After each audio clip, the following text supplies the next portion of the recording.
Gaddar awards మొత్తం ఒక ఎత్తు అయితే అల్లు అర్జున్కు వచ్చిన బెస్ట్ యాక్టర్ అవార్డు మాత్రం మరొక ఎత్తు. ఈ అవార్డు ఆయనకు రావడం వెనుక తెలంగాణ ప్రభుత్వం చాలా ఎత్తులు పై ఎత్తులు వేసింది అనేవాళ్ళు లేకపోలేదు. దానికి కారణాలు ప్రత్యేకంగా గుర్తు చేయాల్సిన అవసరం లేదు. గతేడాది డిసెంబర్లో పుష్ప 2 సినిమా రిలీజ్ సమయంలో సంధ్యా థియేటర్ దగ్గర జరిగిన తొక్కిసలాటలో రేవతి అనే మహిళ చనిపోయింది. దానికి అల్లు అర్జున్ కారణమంటూ పోలీసులు కూడా కేసు ఫైల్ చేశారు. ఆయన ఊరేగింపుగా రావడం వల్ల తొక్కిసలాట జరిగిందని, బయట ఒక వ్యక్తి చనిపోయిన విషయం పోలీసులు లోపలికి వెళ్ళి బన్నీకి చెప్పిన తర్వాత కూడా నవ్వుకుంటూ బయటకు వచ్చాడంటూ సంచలన ఆరోపణలు చేశారు. దీని మీద ఆయన విచారణకు హాజరవడమే కాకుండా ఒకరోజు జైల్లో కూడా గడిపాడు. అప్పట్లో ఈ విషయం చాలా పెద్ద సంచలనం.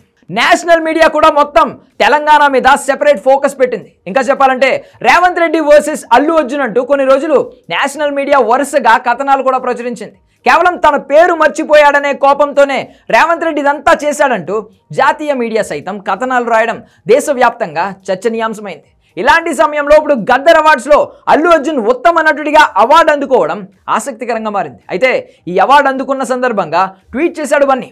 ఇందులో ఎక్కడ ముఖ్యమంత్రి రేవంత్ రెడ్డి పేరు కనిపించలేదు.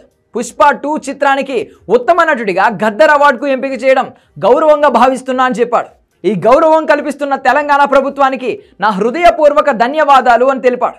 ఉత్తమ నటుడిగా అవార్డు దక్కిన ఘనతంతా మా దర్శకుడు సుకుమార్, నిర్మాతలు, పుష్ప టీందే. ఉత్తమ నటుడిగా గద్దర్ తెలంగాణ ఫిల్మ్ అవార్డును మా అభిమానులకు అంకితం ఇస్తున్నానని ట్వీట్ చేశాడు బన్నీ.